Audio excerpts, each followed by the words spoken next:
तो दोस्तों, आज प्रदोष का दिन है और दिन गुरुवार भी है। तो आपको भगवान विष्णु और लक्ष्मी की कृपा के साथ साथ शिव जी की भी कृपा, तीनों की देवताओं की कृपा आपको मिल रही है। प्रदोष काल में की जो व्रत होता है वो संध्या काल में होता है। तो त्रयोदशी व्रत करने वाले मनुष्य को सदा सुखी रहता है। उनके संपूर्ण कार्य पूर्ण होते हैं, उनकी मन की इच्छा सब संपूर्ण होती है। सौभाग्य इस सारी से स्त्रियों का सुहाग बना रहता है और किसी के ऊपर जो कष्ट होता है वो भी हटता है।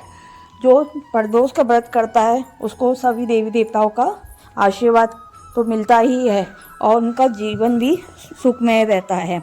आज हम इस वीडियो में आपको प्रदोष काल की बृहस्पति यानी गुरु प्रदोष को कही जाने वाली कथा कहने जा रही हूँ। तो आप सुनिए और उसका श्रवण कीजिए।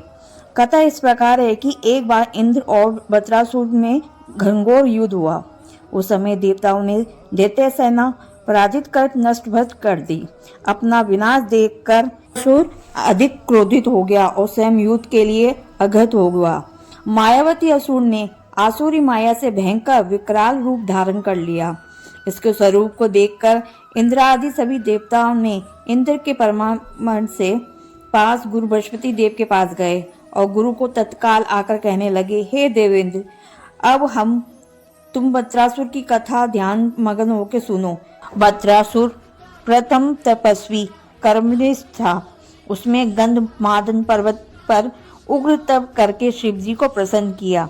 पूर्व समय में ये चित्ररथ नाम का राजा था और तुम्हारे समीपस्थ सुरम्य वन है उसी का वह राज्य का था। अब साधु प्रवृत्ति विचार वारण महात्मा उस वन में आनंद लेते थे। भगवान के दर्शन की अनुभव भूमि है।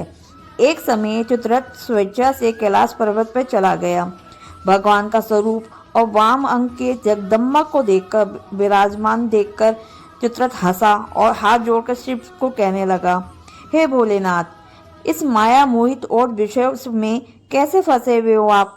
स्त्री को पास बैठा रखा है, किंतु देवलोक में तो मैंने कभी ऐसा देखा नहीं कि कोई स्त्री सहित सभा में बैठे। चित्ररथ के ये वचन सुनकर सर्वव्यापी भगवान शिव शंकर हंसकर बोले, हे राजन, मेरा व्यवहारिक दृष्टिकोण पृथक है। मैंने मृत्यु जाता कालकूट और महाविष का पान किया हुआ है, फिर भी तुम साधारण जनों को भांति मेरी हंसी उड़ाते हो। तभी पार्वती क्रोधित होकर चित्ररथ की ओर देखने लगी और कहने लगी, ओ दुष्ट, तूने सर्वव्यापी महेश्वर के साथ मेरी हंसी उड़ाई है। तुझे अपने कर्मों का फल भोगना पड़ेगा। उपस्थित समावत महान विशुद्ध प्रकृति के नाशत है और सनक सनंद सन कुमार है। ये सर्व अज्ञान के नष्ट हो जाने का शिव भक्ति से तत्पर है। अरे मूर्ख, तू अति चतुर और अतः मुझसे शिक्षा दूंगी, फिर तूने ऐसे संतों का मजाक दुहास कैसे किया? अब तू दैत्य स्वरूप धारण कर विमान से नीचे गिर जा। तुझे ये मैं श्राप देती हूँ, अभी पृथ्वी पर चला जा। जब जगदम्बा भवानी ने चित्ररथ को ये श्राप दिया तो वह तक्षण विमान से गिर गया और राक्षस योनि को प्राप्त हो गया। विख्यात महासुर नाम से प्रसिद्ध हुआ। तत्वस्ता नामक ऋषि ने उसे श्रेष्ठ तप से उत्पन्न किया। अब वही वज्रासुर शिव शक्ति में ब्रह्मचार्य से रहा, इस कारण तुम इसे जीत नहीं सकते।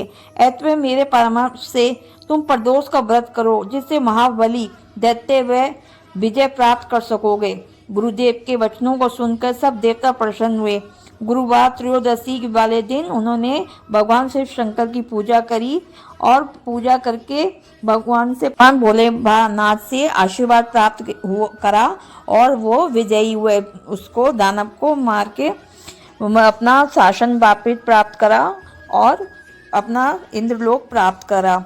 इस प्रकार जो लोग प्रदोष का व्रत करेंगे उनकी सभी मनोकामना पूर्ण होगी और अपना सुखमय जीवन को प्राप्त करेगा। अगर आपको ये कहानी पसंद आए तो लाइक और सब्सक्राइब कीजिएगा और बेल आइकन को क्लिक करना ना भूलिए। धन्यवाद।